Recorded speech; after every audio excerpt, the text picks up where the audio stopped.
Bien-aimés dans le Seigneur, bonjour, bonsoir. Que la paix du Seigneur soit votre partage où que vous soyez.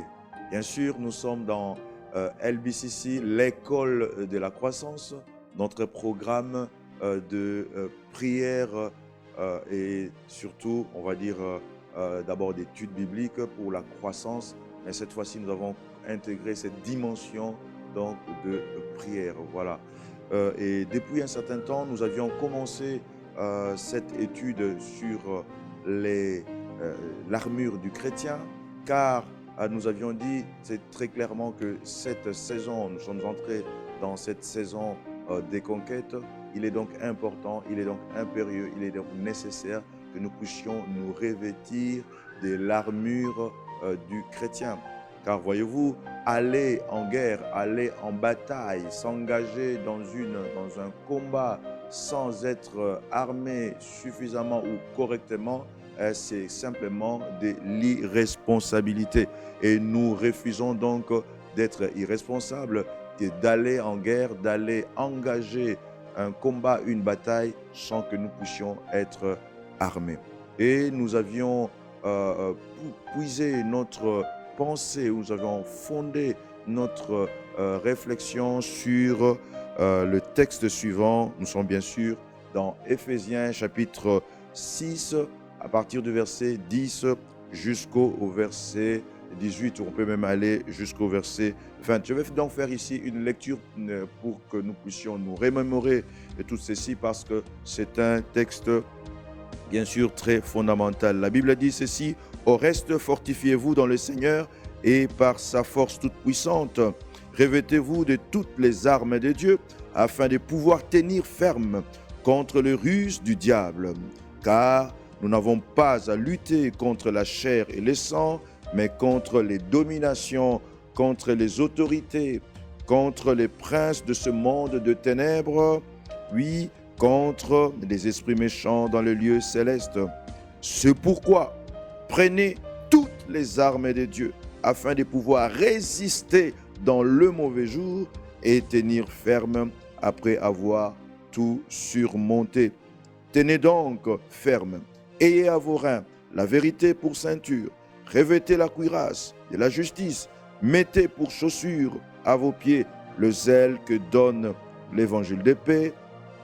Prenez par-dessus tout cela le bouclier de la foi avec lequel vous pouvez éteindre tous les traits enflammés du malin.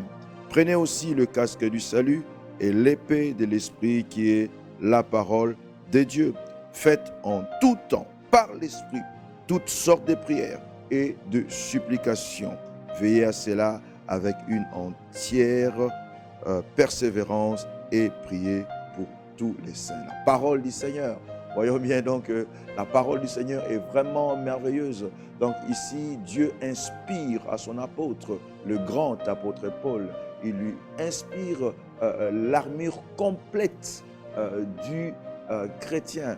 Car ici, bien sûr, nous pouvons partager le même point de vue que le païen quand ils disent la vie est un combat. Le psychologue, les motivateurs, ils disent que la vie est un combat. Eh bien sûr, nous aussi nous disons la vie est un combat. Quoique dans le fond, nous n'avons pas la même compréhension, car pour nous, ce n'est pas un combat charnel, ce n'est pas un combat avec le sang, mais c'est un combat spirituel. Et nous pouvons reprendre l'expression utilisée par Paul, le grand apôtre, qui a parlé du combat de la foi. Eh bien, nous allons engager, bien sûr, le combat de la foi. Bien-aimé, depuis le jour où tu as reçu Jésus-Christ comme ton Seigneur, comme ton Sauveur, sache-le que tu t'es engagé à un combat de la foi.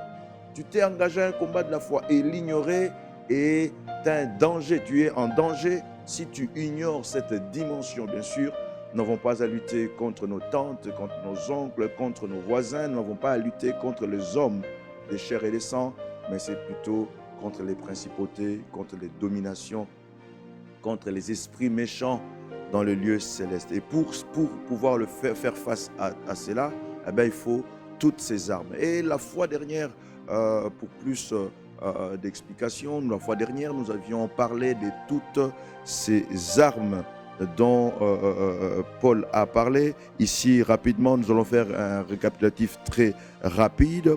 Bien sûr, chaque arme a son pendant ou son symbole. Nous avions divisé les 7 armes en 2 groupes. Le premier groupe, bien sûr, ce sont les armes défensives et le deuxième groupe, ce sont les armes offensives. La fois dernière, nous avions longtemps parlé sur les armes qui sont défensives. Donc, c'était la ceinture, le symbole qui symbolisait donc la vérité. L'arme, c'est la vérité. Et le symbole, c'est la ceinture. 2, c'est la justice. Et le symbole, c'est la cuirasse. 3, c'est le zèle de l'évangile. Et son symbole, c'est les chaussures, les sandales, si vous voulez. Et 4, c'est la foi. Et son symbole, c'est le bouclier. 5, c'est le salut. Et son symbole, c'est casque. Voilà ce que nous avons fait, ce dont nous avions parlé la fois dernière. Et quiconque veut approfondir cela, la vidéo, la capsule est disponible. Vous pouvez toujours aller réécouter cela et prier également avec les hommes de Dieu qui ont prié avec onction ce jour-là. Et ce soir, nous voulons donc parler sur les 2 dernières armes qui sont donc à classifier dans le sous-groupe des armes offensives. C'est bien beau de se défendre, c'est bien beau de se protéger, mais en bataille, après s'être protégé pour ne pas prendre de coups, à un moment donné, il faut être capable de donner des coups aussi. Tu t'es défendu, tu as bien fait. Tu as porté les armures ou l'armure spirituelle pour te défendre, tu as bien fait. Mais à un moment donné, il est important que tu puisses aussi porter des coups à l'ennemi. Porter des coups à l'ennemi. Il est essentiel de se protéger, mais également, après s'être bien protégé, bien barricadé, bien blindé, toi aussi, tu dois pouvoir porter des coups à l'ennemi pour qu'il puisse te laisser tranquille. Et ce soir, donc, nous allons parler des 2 dernières armes offensives, bien sûr. Donc, en 6e position, bien sûr, c'est l'épée de l'esprit, qui est la parole de Dieu et la prière. Je vais donc ici parler sur l'épée de l'esprit.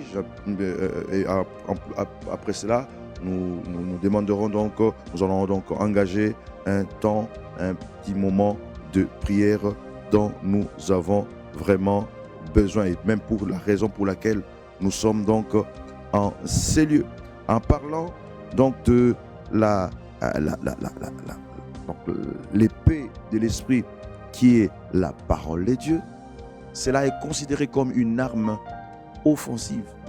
La parole de Dieu comme quelque chose qui, dans le domaine spirituel, t'aide, toi, m'aide, moi, en tant que chrétien, pour aller porter des coups à l'ennemi. Donc la parole de Dieu doit s'enraciner en nous, doit être en nous comme ici, comme étant une réponse à l'ennemi. Comme Jésus-Christ, lors de la tentation, il a employé la parole de Dieu. Il a employé, il est écrit, pour aller porter un coup fatal, et jusqu'à ce que l'ennemi, la Bible dit qu'il se retira. Parce qu'il a écouté, il est écrit, il est aussi écrit, il est écrit, il est aussi écrit.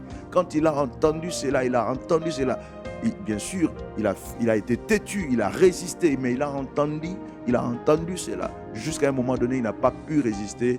La Bible dit, il se retira. Tu fais face à l'ennemi, il semble te résister. Mais si tu dis, il est écrit, si tu dis, il est encore écrit, si tu dis, il est aussi écrit, à un moment donné, il doit absolument lâcher. Je vais donc donner le micro au pasteur Hugues Mukendi, qui va S'il a un commentaire à nous faire, il peut faire, mais nous pourrons également nous prier avec lui, car nous avons vraiment besoin de prier et de demander que l'esprit de la prière puisse nous emparer, que ce soit chez nous à la maison, car nous ne pouvons pas nous imaginer une vie chrétienne sans prière. C'est être un kamikaze. Sans prière, la vie chrétienne est un théâtre. Pasteur. Gloire soit rendue au Seigneur. Bien-aimé, je voudrais encore attirer ton attention sur la volonté du Seigneur de te voir aller de l'avant. La volonté du Seigneur de te voir prospérer, de te voir vivre pleinement ta vie. La vie de victoire, la vie de paix, la vie de grâce, la vie de bonheur. C'est tout ce que le Seigneur veut pour nous. Et il le dit, je veux que tu prospères à tous égards comme prospère l'état de ton âme. Donc Dieu veut que même ton intérieur, il veut que ton âme, il veut que ton esprit, il veut que ta vie puisse aller de l'avant. Et l'épée de l'esprit, comme la parole de Dieu, c'est une arme fondamentale, c'est une arme importante dont nous avons besoin. Vous savez, bien aimé, c'est la parole qui a tout créé. La Bible dit qu'au commencement était la parole était avec Dieu et la parole était Dieu. Vous savez, c'est par elle, la Bible dit que tout a été créé. Et la Bible va encore loin en disant que rien de ce qui a été créé n'a été créé sans lui. Donc vous comprenez avec moi que la parole de Dieu, c'est une arme forte, c'est une arme puissante, c'est une arme que nous devons désirer par-dessus tout. Alors que l'ennemi se présente devant nous, il vient et il attaque nos pensées. Il nous montre que nous sommes faibles et il vient nous condamner. Il nous montre que nous sommes pécheurs et il vient nous rappeler que nous sommes indignes. Il nous montre que nous ne pouvons même pas nous approcher de Dieu parce que nous sommes sales à cause de mots et de paroles. Et pourtant, la parole de Dieu nous a donné l'accès au pardon, nous a donné l'accès à la grâce, nous a donné l'accès à la force toute puissante de Dieu. Et quelle que soit la hauteur et la puissance du combat que nous avons devant nous, si nous avons la parole du Seigneur profondément ancrée en nous, nous irons de l'avant. Et ce qui est encore plus important, bien-aimé, je voudrais te le rappeler. La Bible dit que ceux qui connaîtront Dieu, ça veut dire que ceux qui connaîtront la parole, agiront avec fermeté. Bien-aimés, ce qui est plus important aujourd'hui, lorsque nous suivons ce qui se passe au travers de nous, il y a le combat, mais le combat se joue aujourd'hui sur le plan purement médiatique, sur le plan de l'information. Ça veut dire que c'est lui qui a de l'avantage sur l'information qui est véhiculée, à la puissance ou encore l'avantage de déstabiliser son ennemi. Et nous avons l'avantage de connaître Dieu. Nous avons l'avantage de connaître la parole du Seigneur. Voilà pourquoi je veux nous inviter, bien-aimés, à entrer en profondeur, et à demander à Dieu que sa parole habite abondamment en nous, à demander à Dieu, Seigneur, que ta parole habite abondamment en moi. Et pour cela, j'ai besoin de la lire. Pour cela, j'ai besoin de la consulter. Pour cela, j'ai besoin de la pratiquer. Pour cela, j'ai besoin d'y demeurer. Bien-aimé, tu dois désirer cela. Sinon, sur le plan du combat, le fait de manquer l'information fera de toi un être faible, fera de toi un être bancal, parce que tu ne sauras pas mieux te défendre. La Bible dit, et j'aime ce que les psalmistes dit, parlant de roi, il dit que les rois sont émerveillés. Pourquoi ils sont émerveillés? Lorsqu'ils entendent les paroles de la bouche du Seigneur. Or, vous et moi, nous entendons ces paroles tout le jour. Vous et moi, nous nous approchons de Dieu tout le jour. Mais puisque nous ne donnons pas de la place à cette parole n'aura pas de fait. Bien-aimé, je t'invite, désire la parole de Dieu. Désire profondément la parole de Dieu. Désire profondément la connaissance de cette parole. Car elle a en elle le fondement de la terre. Elle a en elle le fondement de toutes choses. Elle a en elle la force de toutes choses. Oui, c'est la parole de Dieu qui ramène à l'existence ce qui n'existe pas, Seigneur. C'est ta parole, oh mon Dieu, qui a construit, qui a appelé à l'existence la nature, le fond, la flore, Seigneur. Tout ce qui existe, c'est par ta parole. Voilà pourquoi, oh Dieu, nous sommes là devant ta ta face. Nous désirons ta parole, Seigneur. Nous désirons ta parole. Yahweh, que ta parole habite abondamment dans le cœur de tes enfants, dans le cœur des familles, dans le cœur des parents, dans le cœur des mamans, dans le cœur d'un frère, dans le cœur d'une sœur. Oh Yahweh, alors que nous sommes face à des grandes décisions, que nous sommes face à la nature, que nous faisons face aux défis, Seigneur, nous prions, Seigneur, que par l'Esprit, Seigneur, que ta parole habite abondamment en nous, alors que nous sommes affaiblis, Seigneur, oh Dieu, laisse que ta parole nous fortifie, laisse que ta parole nous réveille, laisse que ta parole éveille notre esprit, laisse que ta parole nous fasse prospérer, comme le dit ta parole, Seigneur de gloire. Oui, nous voulons sentir le bonheur de détenir l'information, le bonheur de détenir l'information, les données importantes de la victoire. Et ces données, Seigneur, merci, parce qu'elles sont mentionnées dans ta parole, Seigneur.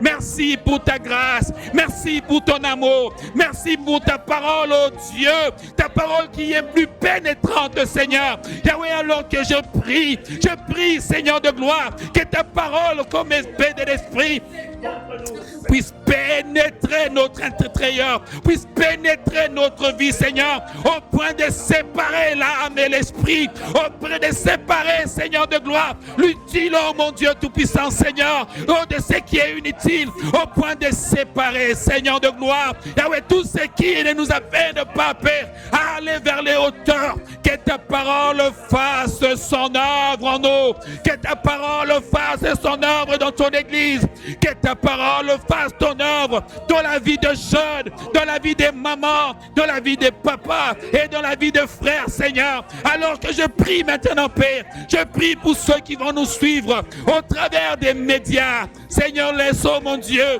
que quel que soit leur problème, Yahweh, qu'ils invoquent ta parole, éternelle, mon Dieu, et qu'ils soient exaucés. Oh, merci, Seigneur. Merci pour ta victoire. Merci parce que nous avons en nous la victoire, Seigneur. Merci parce que nous avons en nous ta parole. Merci parce que nous t'avons toi. Toi qui es le commencement et la fin de toutes choses. Que l'honneur, alléluia, que la gloire, que la louange, Père, Yahweh, te soit rendu à toi seul.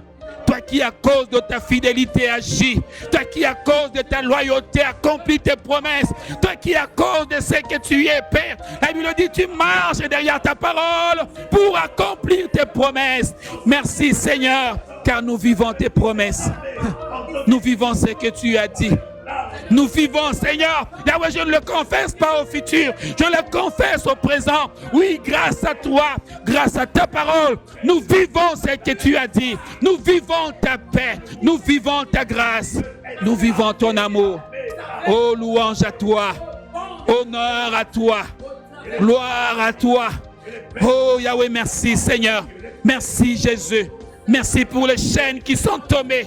Merci, Seigneur, pour les écailles qui sont tombées des yeux. Merci, Seigneur de gloire. Oh, mon Dieu, pour les pailles, pour le poutre, Seigneur de gloire, qui tombe des yeux de ton peuple. Grâce à ta parole, oh Dieu, qui amène la vérité. Louange à toi. Louange à toi. Louange à toi. Louange à toi. Oh, louange à toi, Seigneur. Louange à toi, ô Dieu. Merci pour ta grâce. Merci pour ce que tu es, Seigneur. Que l'honneur te revienne, Père. Que l'honneur te revienne, Seigneur. C'est par le nom puissant de Jésus. Alléluia. C'est par le nom glorieux de Jésus, Seigneur, que nous scellons ces paroles qui ont été prononcées. C'est par le nom de Jésus, Père, que nous voyons et regardons combien nos ennemis, Père, sont détrônés et basculés, Seigneur de gloire, vers les néants. C'est par le nom puissant de Jésus que nous retrouvons, Père, ce que nous avons perdu. Alléluia. Oh, merci Jésus. Nous t'avons ainsi prié, Papa, dans le nom puissant de Jésus. Alléluia. Amen. Seigneur, est-ce qu'on peut acclamer le Seigneur? Gloire, gloire, gloire, gloire, gloire. Oh, je sens l'onction du Seigneur en ces lieux. Donc si vous avez l'occasion de venir, ne vous empêchez pas. Ne vous empêchez pas de venir, ne vous privez pas cette grâce qu'il y a en ces lieux. Vraiment, vous m'écoutez, oui, en indifféré, mais ne vous empêchez pas, ne vous privez pas de cette gloire, de cette grâce de venir en ces lieux, de profiter, oui, de ce temps, de temps d'onction, de prière sous l'onction. Gloire au Seigneur. Là, nous avions parlé donc de la sixième arme dans l'armure du chrétien, qui est donc la parole de Dieu, qui est l'épée donc de l'esprit. Et en septième lieu, la Bible nous dit très bien, c'est la prière. C'est le verset 18 qui le dit, verset 18 de Éphésiens chapitre 6. La Bible dit, faites en tout temps par l'esprit toutes sortes de prières et de supplications. Il y a plusieurs sortes de prières, mais vous devez le faire toutes. Ne vous privez pas de faire des sortes de prières, plusieurs sortes de prières. Nous prendrons l'occasion, le temps, un jour de développer sur les sortes de prières, les plusieurs sortes, quelques-unes que nous connaissons. Bien sûr, les autres pasteurs, les autres hommes de Dieu, les femmes, les servantes des seigneurs qui sont avec nous viendront également pour vous donner leur compréhension, leur révélation par rapport aux différentes sortes de prières. Et ici, Paul, sachant qu'il existe plusieurs sortes de prières, il écrit à l'église d'Éphèse en disant, faites en tout temps, par l'esprit, toutes sortes de prières et de supplications. Il finit sa phrase, mais il ne finit pas son idée. Il rajoute, il dit, veillez à cela avec une entière persévérance. Donc, non pas seulement qu'on a fait toutes sortes de prières et en tout temps, mais également on doit veiller. Mais quand on veille, on doit veiller avec persévérance, donc une entière persévérance, pas une persévérance avec atermoiement ou à moitié, ou pas en partie, pas une persévérance partielle, mais une entière persévérance. Et prier pour tous les saints qui sont à LBCC, les saints qui sont à Bruxelles, les saints qui sont en Belgique, les saints qui sont en Europe, tous les autres pays, France, Allemagne, Suisse et tous les autres pays, mais les saints qui sont en Afrique.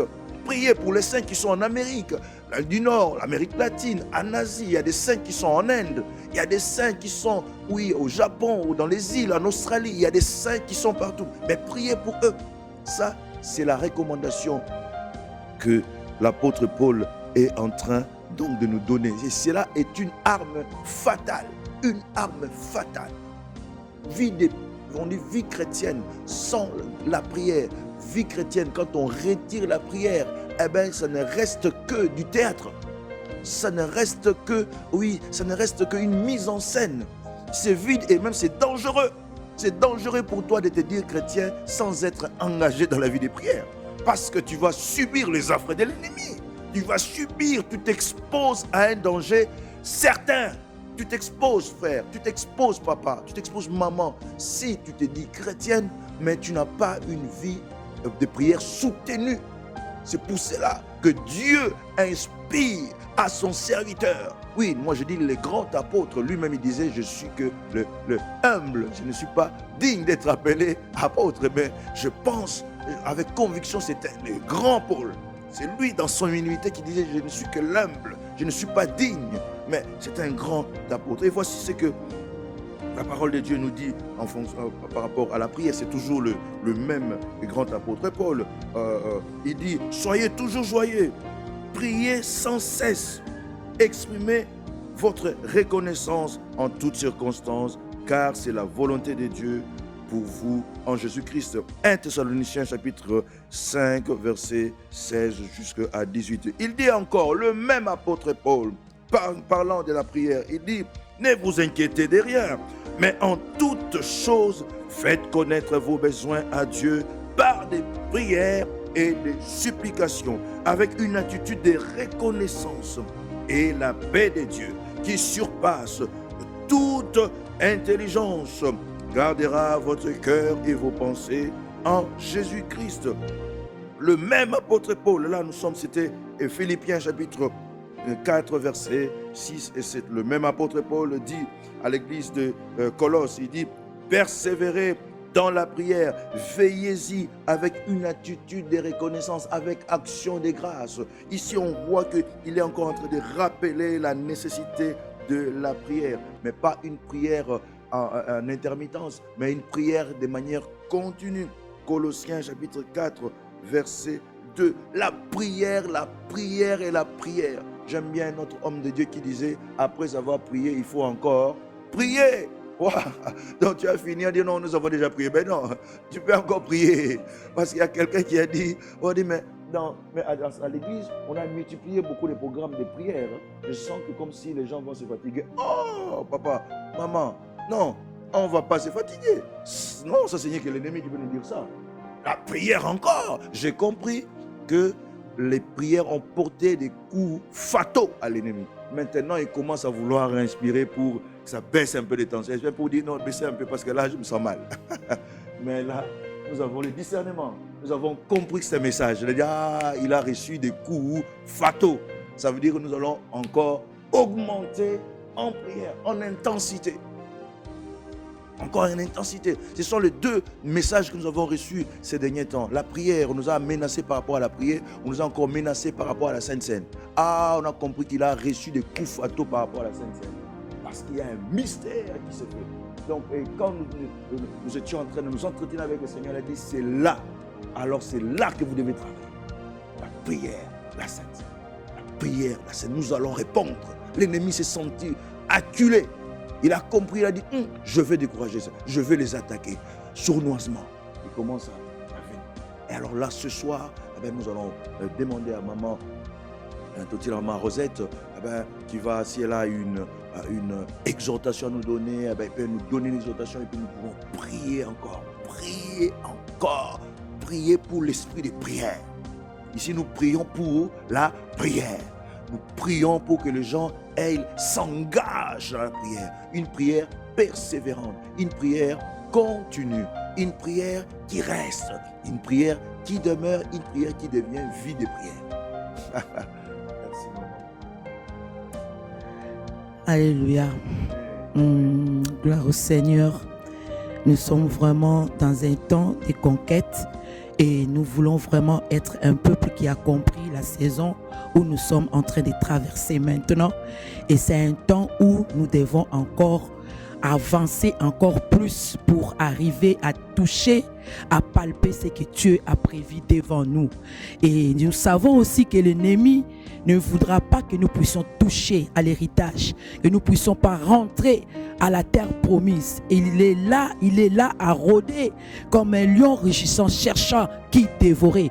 Mais si nous sommes un peuple et les élus de Dieu, un peuple élu de Dieu, et nous comprenons ce que Dieu a prévu pour nous, ce qui est devant nous, nous n'allons pas nous baisser les bras, nous allons continuer à prier parce que nous ne sommes pas encore arrivés, nous sommes dans la saison de la conquête, mais nous avançons vers la destination, nous avançons vers la terre promise et nous savons quand la promesse de Dieu est à l'approche, l'ennemi vient aussi pour fatiguer, l'ennemi vient pour décourager et il y a des situations qui pourront s'approcher de nous pour nous dire à ces temps que nous sommes, tous ces temps que nous avons prié, je suis encore attaqué en ce moment. Alors vas-y encore, prie encore davantage parce que l'ennemi sait que tu vas bientôt toucher, tu vas bientôt palper ce que Dieu a prévu pour toi. Tu vas rentrer dans ta destinée et lui, son but, c'est de ne pas toucher ce que Dieu a prévu pour toi. C'est pourquoi le peuple de Dieu, ils sont sortis, ils sont allés au désert, mais il n'y a pas tout le monde qui est rentré. Ceux qui sont rentrés, c'est ceux qui étaient dans la race de ceux qui ont cru à ce que Dieu avait dit. C'est la race de Josué et Caleb. Et nous voulons être dans cette église, la race de Josué et Caleb, de ceux qui vont toucher, qui vont entrer, qui vont palper, qui vont voir ce que Dieu a prévu. Parce que la bonne cuisson sans terre avait reçu des promesses. Le peuple de Dieu, individuellement, nous avons reçu des promesses. Et mais nous savons, nous n'allons pas les toucher en s'asseyant. Nous n'allons pas les toucher en fatiguant. Nous n'allons pas les toucher en dormant. Mais nous allons les toucher en continuant de persévérer dans la prière. Moi, il m'est arrivé à un temps, j'ai prié beaucoup, j'ai prié. À un certain moment, je dis, Seigneur, j'ai prié, mais j'ai entendu, Seigneur, j'attends. J'ai dit, Seigneur, ma promesse, et je dors. Je pleurais ces jours-là, et je dors. L'Esprit, Jésus-Christ vient. Il me dit, oh, Luc 18, je ne savais pas ce qui allait. Seigneur Dieu, j'allais, Seigneur Dieu, voir ces jours-là. Oh, le Seigneur me parle de la persévérance, me dit, persévère encore, alors que pour moi je croyais j'étais déjà arrivé au bout, j'étais déjà arrivé au sommet de la prière, alors que pour Jésus ce n'était pas encore assez. Il m'a dit continue.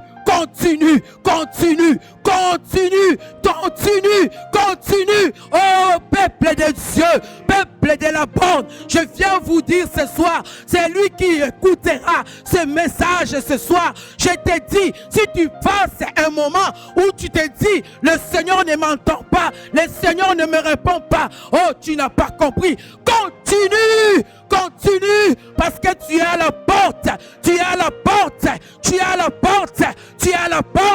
de toucher ta bénédiction. Et l'ennemi enverra des choses qui vont te contredire par rapport à ce que Dieu a dit, qui vont te contredire à ce que Dieu a préparé. C'est pourquoi quand nous parlons de la foi c'est ce qu'on ne voit pas encore, mais on croit à cela, parce que le Dieu qui promet, il n'est pas un homme pour mentir, ni le fils de l'homme pour se repentir.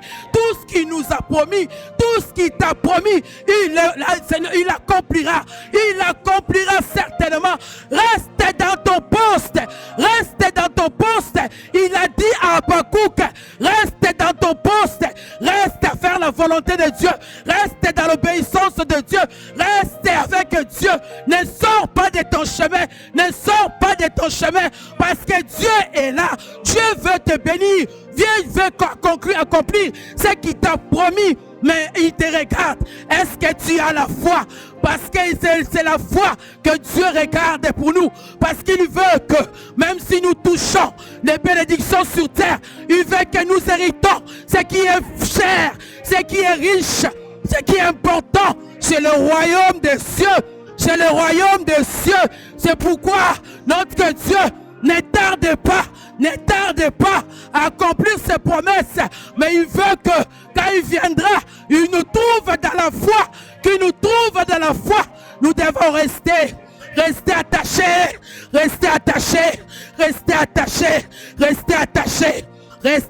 à ce Dieu. Oh, que celui qui va entendre ce message ne puisse pas se fatiguer. Si tu étais assis, lève-toi. Si tu ne gênais plus, reprends le système de gêne. Si tu ne priais plus, prie, parce que Dieu est là. Il va accomplir ses promesses. Il accomplira ce qu'il a dit. Il est capable de faire tout ce qu'il dit. Dieu est capable de faire tout ce qu'il dit. Mais toi, garde ta foi en Dieu.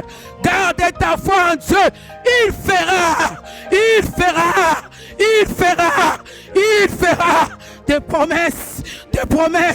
Tu le toucheras. Mais c'est que Dieu attend de toi que tu sois ferme, que tu restes dans l'assurance.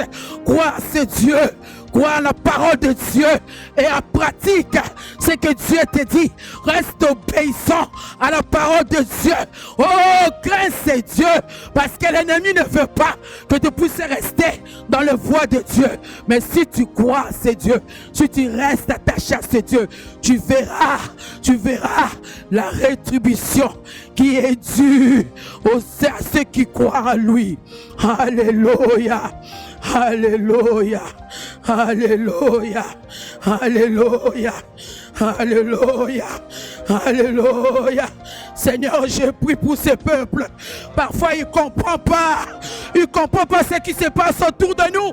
Seigneur, ouvre les yeux à ton peuple de voir ce qui nous est promis, de voir ce qui nous attend au-delà. Nous voulons traverser. Oh, les disciples ont vu, ils ont vu, mais Dieu il a dit, Jésus-Christ a dit, allons dans l'autre bord, peu importe ce que nous pouvons faire, peu importe ce qui se passe, peu importe les tapettes, peu importe le vent, mais si Jésus-Christ a dit, tu traverseras, tu vas traverser. Ne te pose pas de questions, ne te pose pas de questions, ne te pose pas de questions. C'est lui qui t'a fait une promesse et fidèle, il est fidèle. Il est fidèle, il est fidèle, il est fidèle, Seigneur. Que la foi, Seigneur Dieu, la foi de ton peuple soit fermée. Seigneur Dieu, ce que l'ennemi nous fait voir, c'est le passé qu'il y a vraiment, parce qu'il y a quelque chose caché derrière. Oh, nous voulons voir des yeux spirituels, avoir des yeux spirituels, afin de voir au-delà. Les yeux de l'aigle ne voient pas à 100 mètres, mais de voir à loin des kilomètres, parce que si nous voyons ce que nous vivons aujourd'hui, nous allons nous fatiguer. Mais nous devons avoir des yeux qui voient au-delà de ce que nous traversons, au-delà de ce que nous vivons, au-delà de ce que nous sommes aujourd'hui. Nous sommes un petit peuple, mais le Dieu que nous servons, c'est un Dieu grand, un Dieu puissant, un Dieu qui est capable de nous transporter dans l'autre côté. Alléluia. Je crois cela et je le répète ce soir. C'est que Dieu nous a promis en ce lieu. Nous les verrons de nos propres yeux. Nous les verrons de nos propres yeux. Nous les toucherons, nous les palperons. Parce que nous sommes à un temps de toucher. Nous sommes à un temps de toucher. Nous toucherons. Nous toucherons. C'est Dieu. Il est un Dieu capable de tout. Alléluia. Merci Seigneur Jésus. Merci parce que c'est toi, le maître de cette église. C'est toi qui conduis ce peuple. C'est toi qui conduis tes serviteurs. Tu connais chacun d'eux, Seigneur. Tu connais leur capacité. Tu connais leur option. Tu connais leur niveau de compréhension. Mais ce que moi je sais, ce n'est pas pour rien que nous sommes là. Il n'y a pas de hasard avec toi, Seigneur. Il n'y a pas de hasard. Nous sommes rencontrés en ce lieu. Nous sommes rencontrés en ce lieu pour un apprentissage, pour une préparation. Parce que je sais que chacun de nous, chacun, Seigneur, de tes serviteurs aura son propre chemin. Seigneur, guide-les, Seigneur Dieu, selon, Seigneur Dieu Père, ce que tu as prévu pour chacun. Seigneur Dieu, que personne ne s'égare. Personne ne rate, Seigneur Dieu, ses promesses, oh Dieu, que personne ne rate sa destinée. Père éternel, on ne s'arrêtera pas dans les déserts, on ne s'arrêtera pas dans les temps de conquête, mais on touchera, on va toucher, Seigneur Dieu, on va entrer, Seigneur, on va entrer. Chacun de nous choisira son coin, chacun de nous choisira le lieu où Dieu a prévu pour lui, Seigneur. Béni sois-tu, oh Dieu. Que celui qui a une foi, Seigneur, qui a faibli en ces moments, soit remonté au travers de cette parole, au travers de ces messages, oh Dieu. Je sais qu'au travers de ces temps, Seigneur, tu vas, oh Père éternel, booster la foi de chacun, booster la foi de certains. Oh Père, tu vas réveiller ceux qui sont en train de dormir, parce que tu as dit, réveille-toi, toi qui dors. Seigneur, ceux qui dorment en ce moment, il n'est plus temps de dormir, parce que nous sommes au temps de conquête. Tu vas toucher, il faut encore multiplier. Si tu faisais un jour de chaîne, fais 2 jours, 3 jours, commence à monter avec le Seigneur. Tu ne vas pas être un peuple qui tourne en rond. Il faut monter jusqu'à palper, toucher, jusqu'à voir ce que Dieu a prévu. Alléluia. Merci Seigneur. Jésus. Merci Jésus. Gloire au Seigneur. Gloire. Est-ce que nous pouvons acclamer le Seigneur? Alléluia. Alléluia. Oui, vraiment. Oui, bien-aimés, nous sommes vraiment arrivés à la fin de ce programme. Bien sûr, c'est l'école de la croissance dans ces nouveaux formats. Oui, bien, donc j'ai senti que ici nous étions vraiment dans l'école de la croissance, les temps de prière sous l'onction, de prière fervente du juste, oui, qui a une grande efficacité. Eh bien, nous sommes dans ce lieu-là. C'est l'école t'inscris pour croître, pour prendre du volume, pour prendre de l'ampleur, pour prendre la taille, pour prendre la posture. Nous bénissons l'Éternel pour cette inspiration qu'il nous a donnée. Et je bénis le Seigneur pour le pasteur Hugues qui est avec nous aujourd'hui, et également maman Rosette, oui, qui nous a donné, oui, qui nous a amené dans ce temps prophétique, exactement comme le Seigneur nous avait dit. Oui, vous allez voir des choses que vous n'avez pas prévues. Nous avons prévu le temps de prière, mais là, c'est l'esprit de la prophétie qui s'est saisi de maman Rosette et qui a parlé à l'Église. Et je sais que cette parole prophétique est certaine. Donc, nous pouvons encore l'écouter et réécouter et nous fortifier dans la foi. J'aime quand le Seigneur parle. J'aime quand l'homme parle à l'Éternel, mais j'aime quand l'Éternel parle à l'homme. Gloire au Seigneur. Voilà, nous sommes donc arrivés à la fin de ce programme, le programme d'aujourd'hui. La fois prochaine, nous aborderons un autre sujet sur lequel nous allons encore prier. Nous allons donc vraiment exploiter cette dimension de prière, donc dans l'école de la croissance. Nous allons parler, discuter sur un sujet et nous allons pouvoir donner la parole à l'un ou à l'autre, de nous donner une compréhension, mais de nous amener également dans le temps de prière. Après avoir prié, il faut encore prier. Et nous croyons dans cette saison des conquêtes, il y a beaucoup de choses qui vont changer parce que nous allons nous laisser conduire par l'Éternel. Donc nous allons quitter même les sentiers battus. Donc nous allons, des choses classiques, nous pouvons bouger, nous allons être flexibles à l'esprit. Donc il ne faut pas nous dire, on ne fait pas comme ça. On a toujours fait comme ça. Non. Maintenant, nous sommes branchés, nous écoutons le Seigneur. Oui, s'il nous dit de faire, nous faisons. Il dit de bouger, nous bougeons. S'il dit de stopper, nous stoppons. Aller à gauche, nous allons aller à gauche. Aller à droite, nous allons aller à droite. Foncer devant, nous fonçons devant. Ne nous dis pas, non, on ne fait pas comme ça là-bas. On n'a pas fait comme ça là-bas. Depuis 10 ans, on ne faisait pas comme ça. Depuis 15 ans, on n'a jamais vu ça. Ben, tu vas voir. Parce que le Seigneur peut te faire passer sur des chemins que tu ne connais pas. Oh, le Seigneur, et nous sommes prêts à passer sur des chemins que nous ne connaissons pas. Pourvu que le Seigneur nous y amène. S'il nous indique, alors nous allons. Je ne vais pas argumenter avec le Seigneur en disant, je ne suis pas encore passé par ce chemin. Le Seigneur peut te faire passer sur un chemin que tu ne connais pas. Il peut chambouler les programmes. Nous bénissons, et en tout cas vous tous qui êtes chez vous à la maison, que la paix du Seigneur garde vos cœurs et vos pensées, garde vos familles. Nous sommes dans la saison des conquêtes. Armons-nous, car bientôt et très bientôt, nous allons foncer sur l'ennemi et chacun de nous va récupérer sa portion, va récupérer la partie qui lui a été réservée et il va ramener des actions de grâce en Seigneur. Que le Seigneur vous comble de joie et de paix dans le nom de Jésus. Amen. Oh, nous acclamons le Seigneur. À bientôt, restez fidèles, restez attachés. Gloire à Dieu.